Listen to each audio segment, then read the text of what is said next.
really believe that people tend to like people that are similar to themselves, and I'm not offended by that at all. I just wish we would embrace the same idea. Like I think that it would be beautiful if we realize how much power we actually have. Like if we really understood that we don't really need our athletes really don't need the NBA and the NFL at all.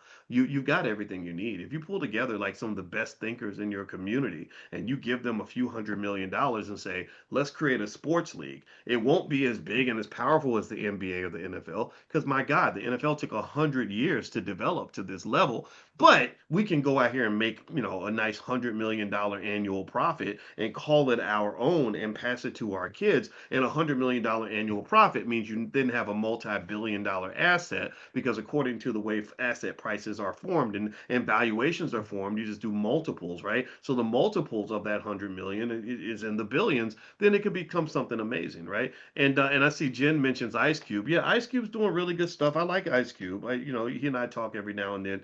And in the Big Three League, I think is a good example of that for sure. I don't know all the ownership structure of the Big Three League, but I don't know the details of that. I don't know how many other people have their fingers in the cookie jar, so to speak. But still, it's great, and I think Cube is a great guy. And from the conversations we had, I got a sense that he seems to get it. He really, in fact, I know he gets it. I know he gets it, and so that's really great to see. And I think that there should be more people like that. I think they have to come out the closet. But until they do, I think that it's going to be up to the community. It's up to you. You're the parents, you're the leaders, you're the social workers, you're the school teachers, you're the ones that are going to make the difference, not the celebrities in Hollywood for sure. But anyway, let's move on here. Let me give you some tips in terms of how to adjust to this new economy that's coming. If you haven't got my list of favorite AI stocks and stuff like that, just text the word stock to the number 87948 and I'll send you the list. And it's a pretty basic list of just AI companies that I think are going to be well positioned to do well. So just text stock to 87948.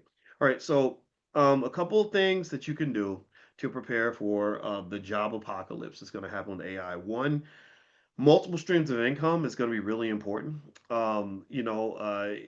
Having the ability to have income coming from more than one source is just almost like a requirement of the new economy. It used to be optional. Now I think it's becoming mandatory.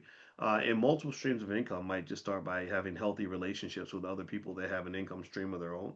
So I think there is an economic value to romantic relationships that has been lost. We think of dating as just something about having sex and stuff like that, but actually dating is deeper than that. It can be a method of survival.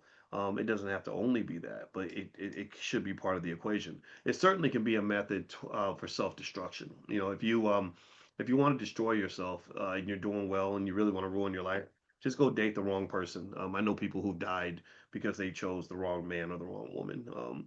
So just be thoughtful about that.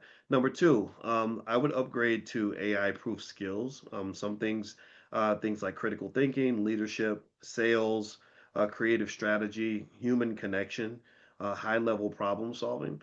I think human connection is really powerful. Like I've talked to my partners, team members, whatever you want to call it. I don't have employees because I don't want anybody to be subordinate to me. No one works for me. They work with me.